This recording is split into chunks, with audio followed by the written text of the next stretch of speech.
Hello বন্ধুরা, আশা করি সবাই অনেক ভালো আছেন। আজকের ভিডিওতে আমি আপনাদের দেখাবো HTML এলিমেন্টস, HTML অ্যাট্রিবিউটস এবং HTML ফরম্যাটিং।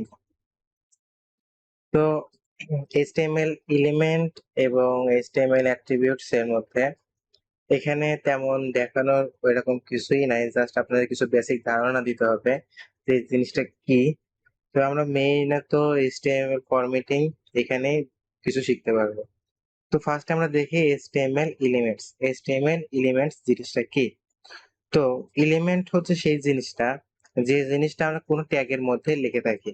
যেমন আমরা যদি এখানে h1 ট্যাগটাকে যদি বলি, এই ক্ষেত্রে h1 একটা হচ্ছে ট্যাগ এবং এর মধ্যে আমরা যে জিনিসটা লিখেছি এটা হচ্ছে একটা এলিমেন্ট।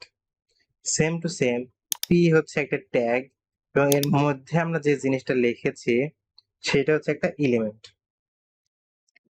এছাড়া এখানে যদি আমরা HTML এর ক্ষেত্রে ধরি, তো HTML এর ক্ষেত্রে HTML এর মধ্যে যে জিনিসগুলো লেখা হয়েছে, যেমন বডি ট্যাগ বা h1 বা p ট্যাগ, এগুলো সবগুলাই এক একটা এলিমেন্ট HTML ট্যাগের ক্ষেত্রে।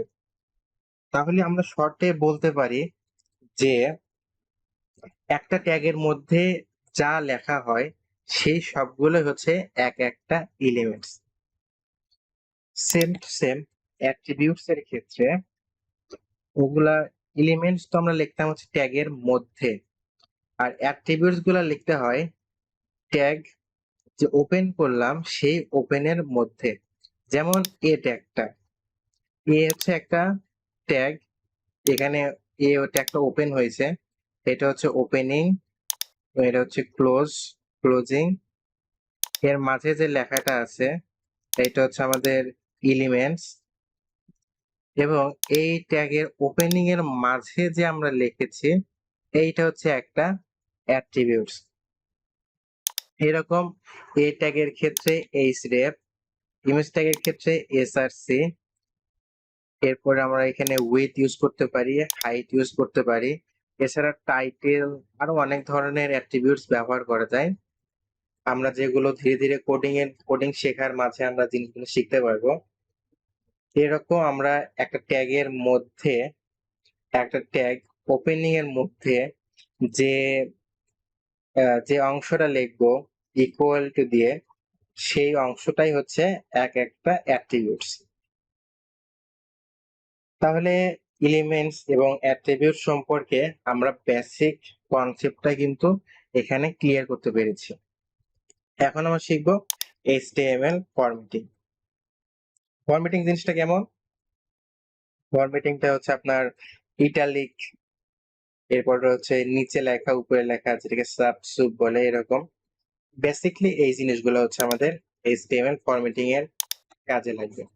যেমন আমরা যদি কোনো টেক্সট বোল্ড করতে চাই সেই ক্ষেত্রে বি ট্যাগ ব্যবহার করতে হয়।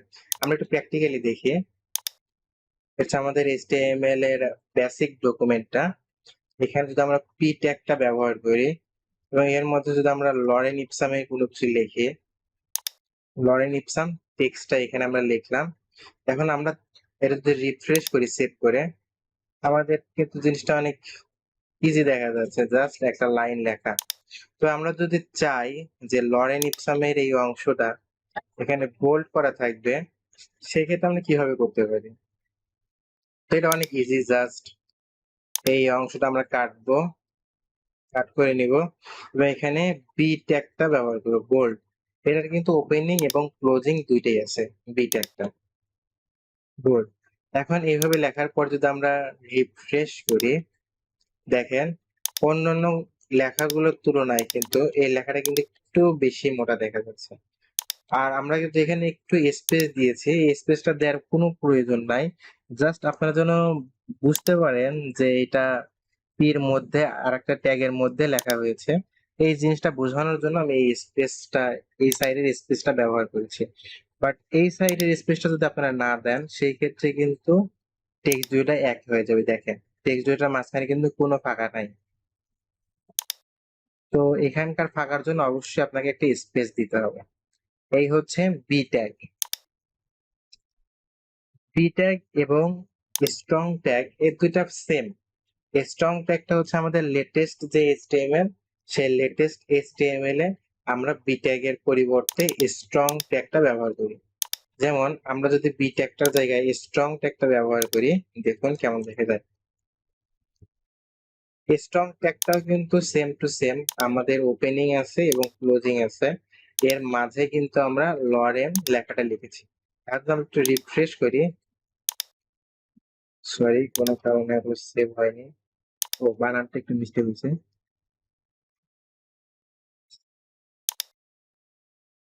জি, জিটা মিস হয়েছিল এখানে আর কি, স্ট্রং এ। এখন যদি আমরা রিফ্রেশ করি, দেখেন আমাদের কিন্তু লেখাটা এখানে বোল্ড হয়ে আছে।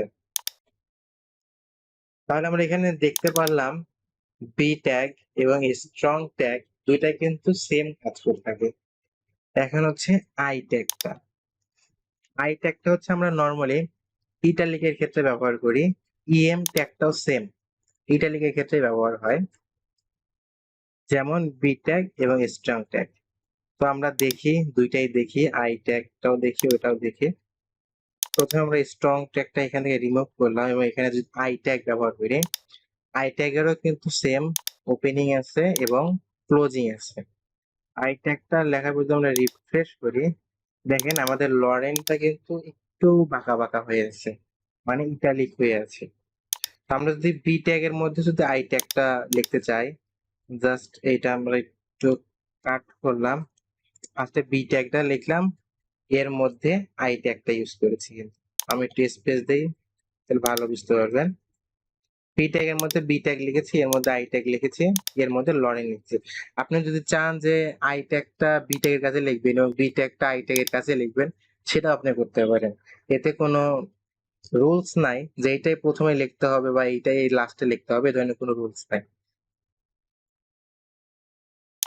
ওকে, আমরা যদি এখন দেখি, দেখেন আমাদের কিন্তু এটা বোল্ডও হয়েছে, এটা কিন্তু ইটালিকও হয়েছে। এটা হচ্ছে আমাদের আই ট্যাগ গেল। এখন হচ্ছে আমাদের ইএম ট্যাগটা, ইএম ট্যাগটা দেখেন। ইএম ট্যাগটা ধরেন আমরা বি এর কাছে ইএম ট্যাগটা লিখি এখন, আর আই এর কাছে বোল্ড ট্যাগটা লিখি, দেখেন এভাবেও কিন্তু সেমই কাজ করবে। এই ইএম ট্যাগ ওপেন হয়েছে, ইএম ট্যাগ ক্লোজ হয়েছে, এর মধ্যে বি ট্যাগ ওপেন হয়েছে, বি ট্যাগ ক্লোজ হয়েছে। এখন আবার রিফ্রেশ করি, দেখেন কোনো কিন্তু পরিবর্তন হয় নাই এখানে, কোনো ধরনের পরিবর্তন এখানে হয়নি, কারণ ইএম ট্যাগটাও সেম আই ট্যাগের মতোই কাজ করে। এর পরবর্তী হচ্ছে মার্ক। মার্ক ট্যাগটা হচ্ছে কোনো টেক্সটের নিচে কালার করতে সাহায্য করে, মার্ক করতে সাহায্য করে। যেমন আমি যদি ইএম ট্যাগের কাছে মার্ক লিখি, মার্ক ট্যাগ, মার্কের কিন্তু ওপেনিং আছে এবং ক্লোজিং আছে, দুইটাই কিন্তু আছে। এখন আমরা যদি রিফ্রেশ করি, দেখেন আমাদের লরেন্টার নিচে কিন্তু মার্ক হয়ে আছে হলুদ হিসেবে। আমরা এটা সিএসএস এর মাধ্যমে করতে পারি, তবে এটার জন্য আমরা এই সবগুলো কিন্তু আমরা থিসিস এর মাধ্যমে করতে পারি। বোল্ড, মার্ক, ইটালিক, এই সবকিছুই কিন্তু আমরা সিএসএস এর মাধ্যমে করতে পারবো। এছাড়াও এর ইন্ডিভিজুয়াল ট্যাগও রয়েছে, যে ট্যাগ ব্যবহার করে আমরা ইচ্ছা করলে করতে পারি। তো এরপর হচ্ছে স্মল।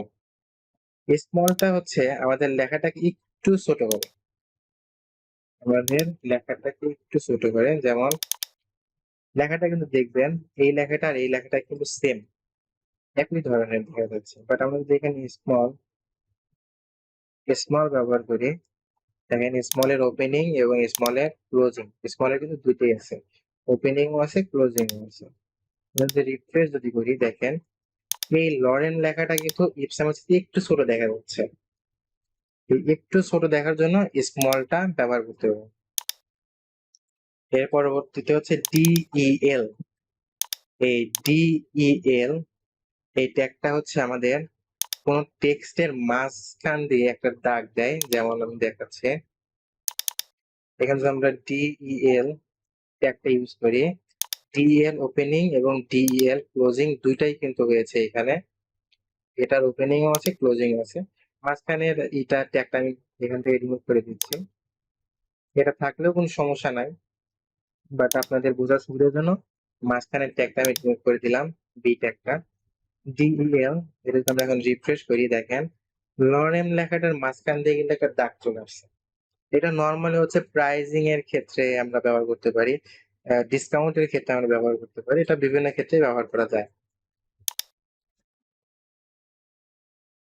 ওকে, তাইলে আমরা এখানে ডিইএল ট্যাগ এবং আইএনএস ট্যাগটা কিন্তু সেম কাজ করে, একই ধরনের কাজ করে থাকি। এটাও টেক্সটের মাঝখানে সেম ধরনের দাগই নিয়ে আসে। তো আমি এটা আর এক্সট্রা করে দেখাচ্ছি না, আইএনএস টা এটা আপনি বাসায় প্র্যাকটিস করুন।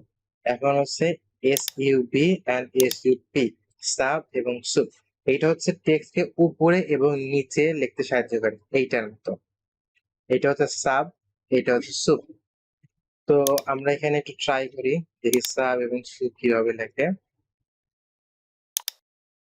যেমন ধরেন আমরা যদি এর উপর স্কোয়ার লিখতে চাই, তাহলে সেটা কিভাবে লিখবো? জাস্ট আমরা এর পাশে যদি 2 দেই, তাহলে কিন্তু দেখেন এখানে লেখা আছে A2, বাট আমরা চাচ্ছি স্কোয়ার লেখার জন্য, এটা এভাবে উপরে লেখার জন্য। সেই ক্ষেত্রে আমরা এরকম সুপ ব্যবহার করব, উপরে লেখার জন্য সুপ ব্যবহার। তো আমাদের এই ইমেজ এর পরবর্তীতে S U P sup, sup ট্যাগটা ওপেন করলাম এবং ক্লোজ করলাম, এর মধ্যে 2 ব্যবহার করলাম। এখন যদি আমরা রিফ্রেশ করি, দেখেন এর উপরে কিন্তু স্কোয়ার দেখা যাচ্ছে, এর উপরে কিন্তু স্কোয়ার চলে এসেছে। সেম ভাবে এর নিচে যদি 2 টা লিখতে চাই, সেক্ষেত্রে আমাদের সাব ইউজ করতে হবে, এস ইউ বি সাব। এই সাবটা এখানে ব্যবহার করতে হবে। জাস্ট সুপের কাছে সাব, সাবে ওপেনিং এবং ক্লোজিং হয়েছে। এখন যদি আমরা যদি রিফ্রেশ করি, এটা কিন্তু নিচে চলে এসেছে। আর এখানের এই সবগুলো ট্যাগে কিন্তু ইনলাইন ব্লক ট্যাগ। সো এটা আপনি যে কোনো ব্লক ট্যাগের মধ্যে ব্যবহার করতে পারবেন, এতে আপনার ডিজাইনের কিন্তু কোনো ধরনের পরিবর্তন হবে না। তাহলে কিন্তু আমি সহজভাবে এখানে দেখিয়ে দিলাম কিভাবে এই ট্যাগগুলো কাজ করে। এছাড়াও আপনি এই ওয়েবসাইটে ঢুকলে এখান থেকে HTML ফরম্যাটিং এই এগুলো নিজে নিজে একবার ট্রাই করবেন, এবং এখানে দেখবেন। অবশ্যই কিন্তু নিজে নিজে ট্রাই করতে হবে, এছাড়া কিন্তু আপনি কিছুই করতে পারবেন না। এগুলো হচ্ছে মুখস্থের বিষয়। আশা করি সবাই সবকিছু বুঝতে পেরেছেন। কোথাও কোনো প্রবলেম হলে অবশ্যই কমেন্টে জানাবেন। ধন্যবাদ সবাইকে।